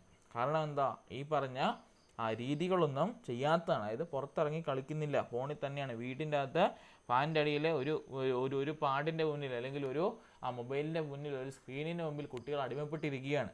ഇതിൽ നിന്നെല്ലാം നമ്മൾ കുട്ടികളെ എങ്ങോട്ട് കൊണ്ടുവരണം? പുറത്തിലേക്ക് കൊണ്ടുവരണം. പിള്ളേർക്ക് ബുദ്ധി, ചിന്തിക്കാനുള്ള കഴിവില്ല. അവർ വിചാരിക്കുന്ന എന്ത് ചെയ്താലും തൻ്റെ വിരൽത്തുമ്പിൽ ഉത്തരമുണ്ടെന്നാണ് വിചാരിക്കുന്നത്. പക്ഷേ നിത്യജീവിതത്തിൽ ആ വിരൽത്തുമ്പിലെ ഉത്തരം കൊണ്ട് ഒന്നും കിട്ടത്തില്ല. നമ്മൾ ചിന്തിച്ച് തന്നെ ചെയ്യേണ്ട ചില പ്രശ്നങ്ങൾ നമ്മുടെ ജീവിതത്തിൽ വരും. നിർണായകമായിട്ടുള്ള ഘട്ടങ്ങൾ നമുക്ക് വരും. അന്ന് നമ്മൾ അടി തറകാതെ നമ്മൾ ഈ എന്നാ പറയുന്നത്, കടൽ തീരത്തൊക്കെ പോയി നിൽക്കുമ്പോൾ നമുക്കറിയാലോ, നമ്മളൊരു തിരമാല അടിച്ച് കയറുമ്പോൾ നമ്മുടെ കാലിൻ്റെ അടിയിലെ മണ്ണ് ഒലിച്ച് പോകുമ്പോൾ നമുക്കൊരു ഫീലിംഗ് ഉണ്ട്, താന്നു പോകുന്ന പോലെ അല്ലേ? എന്ന് പറഞ്ഞ പോലെ ജീവിതത്തിലെ പ്രശ്നങ്ങളുണ്ടാകുമ്പോൾ അങ്ങനെ താന്നു പോവാതെ ഒരു പാറക്കല്ലിൻ്റെ മുകളിൽ കയറി നിന്നിട്ട് തിരമാല അടിച്ച് എന്തെങ്കിലും സംഭവിക്കുമോ? ഇല്ല. അങ്ങനെ ഉറച്ചു നിൽക്കാനായിട്ട് നമ്മളവരെ പ്രാപ്തരാക്കണം. അതിനാദ്യം നമ്മൾ പ്രാപ്തരാകണം. എന്നിട്ട് ഈ ഡയലോഗ് അടിക്കാനായിട്ട് അവരുടെ മുമ്പിലോട്ട് ചെല്ലാവുള്ളൂ കേട്ടോ. അപ്പോൾ ഇതാ ഇവിടെ പറയുന്നുണ്ടോ, ഇന്നത്തെ ലോകം ഏറെ സങ്കീർണമാണ്. ജീവിതം എന്നത് പ്രശ്ന പരമ്പരകളുടെ ആവിർഭാഗവും അവയുടെ പരിഹരണത്തിനായുള്ള നിരന്തര ശ്രമങ്ങളുമാണ്. അതുകൊണ്ട് തന്നെ പ്രശ്നപരിഗണന ശേഷി ഓരോ വ്യക്തിയിലും ഉരുത്തിരിഞ്ഞു വരേണ്ടതുണ്ട്. തൻ്റെ ക്ലാസ് മുറിക്കകത്തും പുറത്തും ഉണ്ടാകുന്ന പ്രശ്നങ്ങളും മറ്റും പരിഹരിച്ച് മുന്നേറുന്ന കുട്ടിക്ക് ഭാവി ജീവിതത്തിലുണ്ടാകുന്ന പ്രശ്നങ്ങളെ ധൈര്യപൂർവ്വം നേരിടാൻ കഴിയണം. ക്ലാസ് മുറിയിലെ പഠന പ്രശ്നങ്ങളും ഒറ്റയ്ക്കും കൂട്ടായും പരിഹരിക്കുക വഴി ലഭിക്കുന്ന ആത്മസംതൃപ്തിയും ആത്മവിശ്വാസവും അവനെ വരും കാല ജീവിതത്തിൽ കരുപിടിപ്പിക്കുവാൻ ഏറെ സഹായിക്കും. അതായത് പിള്ളേർ തമ്മിൽ തല്ലണം, താഴെ വീണ് മുട്ട് പൊട്ടണം, ഇതെല്ലാം ഉള്ളതാണ്. അല്ലാതെ അതിന് തല്ലാനോ പിടിക്കാനോ പോയിട്ട് കാര്യമില്ല. അങ്ങനെ തന്നെ വളരണം. ഇച്ചിരി വേദന സഹിക്കാനും അതുപോലെ തന്നെ ഇച്ചിരി നൊമ്പരങ്ങളൊക്കെ ഏറ്റുവാങ്ങാനൊക്കെ പിള്ളേർ ഒരു സഹനശീലമൊക്കെ വേണം. കാരണം ജീവിതത്തിൽ ഇതിൻ്റെ വലുത് വരും. അന്ന് ഇരുന്ന് മോങ്ങാതെ ഇതുപോലെയുള്ള പ്രശ്നങ്ങൾ ഉണ്ടാകുമ്പോൾ എന്ത് ചെയ്യണം? നേരിടാനുള്ള ചങ്കൂറ്റമാണ് നമുക്ക് വേണ്ടത്. ഇന്ന് നമ്മുടെ ചിൽഡ്രൻസ് ഡേ ആയിരുന്നു അല്ലേ? അപ്പോൾ അതിൽ എന്നെ മനോഹരമാക്കി അല്ലെങ്കിൽ എന്നെ വളരെയേറെ ആകർഷിച്ച ഒരു സ്റ്റാറ്റസ് ഉണ്ട്. ഞാനത് നിങ്ങൾക്ക് വേണ്ടി ഇന്ന് അയച്ചു തരാം. അതായത് എഴുതിയിരിക്കുന്നത് ഇങ്ങനെയാണ്: കുട്ടികളെ നമ്മൾ കളിക്കാൻ വിടണം, അവർ വീണ് മുട്ടുപൊട്ടണം, വേദന അവർ കണ്ണടച്ച് സഹിക്കണം, അവർ തർക്കിക്കണം, തല്ലുകൂടണം, ജയിക്കുമ്പോൾ അവർ ആഘോഷിക്കണം, തോൽക്കുമ്പോൾ പരസ്പരം കളിയാക്കണം, അത് കളിയാക്കിയാൽ കേൾക്കണം. അങ്ങനെ ശരീരത്തിൻ്റെയും മനസ്സിൻ്റെയും ചെറിയ മുറിവുകളെ എന്ത് ചെയ്യാൻ പഠിക്കണം? അതിജീവിക്കാൻ കുട്ടികൾ പഠിക്കണം. ഇതാണ് ഇന്നത്തെ ഒരു മെസ്സേജായിട്ട് ഞാൻ കണ്ടത്. അപ്പം എനിക്ക് തോന്നി വളരെ വളരെ വളരെ ഇല്ലേ, നമ്മുടെ ഇന്നത്തെ കാലത്ത് ഞാൻ ഇന്ന് ടോപ്പിക്ക് എടുക്കാൻ പറ്റും. ഞാൻ ഓർത്ത് ഇന്നത്തെ ഈ ഒരു ടോപ്പിക്കിനകത്ത് വളരെയേറെ പ്രാധാന്യമുള്ളൊരു കാര്യമാണ് അല്ലേ? ആ പറഞ്ഞ കാര്യങ്ങളെല്ലാം ശരിയാണ്, ശരിക്കും പറഞ്ഞല്ലേ? ഇതൊക്കെ നമ്മുടെ ജീവിതത്തിൽ ഉണ്ടാവണം. എങ്കിൽ മാത്രമേ നമുക്ക് എന്ത് ചെയ്യാൻ പറ്റത്തുള്ളൂ? പ്രശ്ന പരിഹരണം നമുക്ക് എന്ത് ചെയ്യാൻ പറ്റത്തുള്ളൂ? നേരിടാനായിട്ട് പറ്റത്തുള്ളൂ. ശരിയായ ആശയരൂപീകരണം നടക്കണമെങ്കിൽ അതിനനുയോജ്യമായ പഠനാനുഭവങ്ങൾ പഠിതാവിന് ലഭ്യമാണ്. വിവിധ ആശയങ്ങൾ തമ്മിലുള്ള ബന്ധം സൂചിപ്പിക്കുമ്പോൾ അതൊരു തത്വമായി മാറുമെന്ന് പറയാം. ആശയ പഠനത്തിൻ്റെയോ തത്വത്തിൻ്റെയോ കേവല പഠനം പ്രായോഗിക ജീവിതത്തിൽ ഒരു വ്യക്തിയെ സഹായിക്കില്ല. ജീവിതമെന്നത് കണ്ടോ, ജീവിതമെന്നത് പ്രശ്ന പരമ്പരയുടെ നിരന്തരമായ ആവിർഭാവവും അത് പരിഹരിക്കാനുള്ള തുടർച്ചയായ ശ്രമങ്ങളുമാണ്. അല്ലേ, നമ്മുടെ ജീവിതം എല്ലാം അങ്ങനെ ശരിയല്ലേ? നമ്മുടെ പ്രശ്നം എപ്പോഴും എന്താണ്? നമ്മുടെ ജീവിതം എപ്പോഴും നിരന്തരമായ പ്രശ്നങ്ങൾ നേരിടുന്ന ഒരെണ്ണമാണ്. അതിനെ പരിഹരിക്കാനുള്ള തുടർച്ചയായ ശ്രമമായിരിക്കണം നമ്മുടെ ജീവിതത്തിൽ ഉണ്ടാകുന്നത്. അതായത് ജീവിത വിജയം നേടാൻ പ്രശ്നപരിഹരണ ശേഷിയാണ് വികസിക്കേണ്ടത്. പ്രശ്നപരിഹരണത്തിൻ്റെ ഭാഗമായി ചില നിർണായകമായ തീരുമാനങ്ങൾ എടുക്കേണ്ടി വരും. തീരുമാനമെടുക്കൽ, ആസൂത്രണം ചെയ്യൽ, അമൂർത്തന ചിന്തനം തുടങ്ങിയവ പൊതുവെ ഉയർന്ന മാനസിക ധർമ്മങ്ങളാണ്, ഹയർ ഓർഡർ മെൻ്റൽ ഫങ്ഷനാണ്. അതായത് ഇതൊക്കെ വളരണമെങ്കിൽ എന്ത് ചെയ്യണം? പ്രശ്നപരിഹരണം. നമ്മുടെ ജീവിതത്തിൽ പ്രശ്നങ്ങൾ ഉണ്ടാവണം, ഉണ്ടായിട്ട് അത് പരിഹരിച്ച് നമ്മൾ മുന്നേറണം. എങ്കിൽ മാത്രമേ സഡൻ ഡിസിഷനൊക്കെ എടുക്കാണ്ട് പറ്റത്തുള്ളൂ. നിങ്ങൾ ഈ കാറ്ററ്റൊക്കെ കിട്ടി ടീച്ചറായി സർവീസിൽ കയറി, PSC ഒക്കെ എഴുതി സർവീസിൽ കയറി 12 വർഷം കഴിയുമ്പോൾ KSR ഒക്കെ പാസ്സായി നിങ്ങൾ HM പോസ്റ്റിലോട്ട് ചെല്ലും. ഒരു 100,000 പ്രശ്നങ്ങൾ വരും. അതിനെയൊക്കെ പരിഹരിക്കാനായിട്ട് നിങ്ങൾ പ്രാപ്തരാകണം. എപ്പോൾ തൊട്ട്? ഇപ്പം തൊട്ടേ പ്രാപ്തരാണ് കേട്ടോ. ഇനിയും RM ഗാഗ്നെയുടെ ഇത് ആളെ പഠിക്കണം കേട്ടോ. തൻ്റെ പ്രശ്ന പരിഹരണ ശ്രേണിയിൽ അല്ലെങ്കിൽ പഠന ശ്രേണിയിൽ ഹിറാർക്കി ഓഫ് ലേണിങ്ങിൽ ഏറ്റവും ഉയർന്ന തലമായാണ് പ്രശ്നപരിഹരണത്തെ പ്രതിഷ്ഠിച്ചിട്ടുള്ളത്. ഇത് പരീക്ഷയ്ക്ക് ചോദിക്കുന്നത് കേട്ടോ. എന്താണ്? RM ഗാഗ്നെ തൻ്റെ പഠന ശ്രേണിയിൽ ഏറ്റവും ഉയർന്ന തലമായിട്ടാണ് പ്രശ്നപരിഹരണത്തെ പ്രതിഷ്ഠിച്ചിട്ടുള്ളത്. കാരണം പഠനത്തിൻ്റെ ആത്യന്തികമായ ഫലം പരിഹരണമാണെന്നാണ് അദ്ദേഹത്തിൻ്റെ വാദം കേട്ടോ. എന്താണ് അദ്ദേഹം പറഞ്ഞത്? RM ഗാഗ്നെയുടെ തൻ്റെ ശ്രേണിയിൽ അദ്ദേഹം ഏറ്റവും ഉയർന്ന തലത്ത് ആർക്കാണ് കൊടുത്തത്? പ്രശ്ന പരിഹരണത്തിന്. അതുണ്ടെങ്കിൽ മാത്രമേ എന്ത് ചെയ്യാൻ പറ്റത്തുള്ളൂ? നമുക്ക് ഈ പറഞ്ഞ പ്രശ്നങ്ങളെ അഭിമുഖീകരിച്ച് മുൻപോട്ട് വരുവാനായിട്ട് സാധിക്കത്തുള്ളെന്നാണ് ആര് പറഞ്ഞത്? നമ്മുടെ RM ഗാഗ്നെ തൻ്റെ പഠനത്തിലൂടെ തെളിയിച്ചത് കേട്ടോ. ഇതാണ് ഈ പറഞ്ഞ പ്രശ്ന പരിഹരണം എന്ന് പറയുന്ന ടോപ്പിക്ക്. വളരെ എളുപ്പമാണ്. 2-3 കാര്യങ്ങളെ പഠിക്കാനുള്ളൂ. എന്താണ്? ഓരോ മെത്തേഡ് എന്താണെന്നും അതുപോലെ തന്നെ പ്രശ്ന പരിഹരണ ഘട്ടങ്ങൾ എന്താണെന്നും പ്രശ്ന പരിഹരണ തന്ത്രങ്ങൾ എന്താണെന്നും കേട്ടോ. പക്ഷേ നമ്മളെ സംബന്ധിച്ച് ഇതൊരു വലിയ ടോപ്പിക്ക് തന്നെയാണ്. കാരണം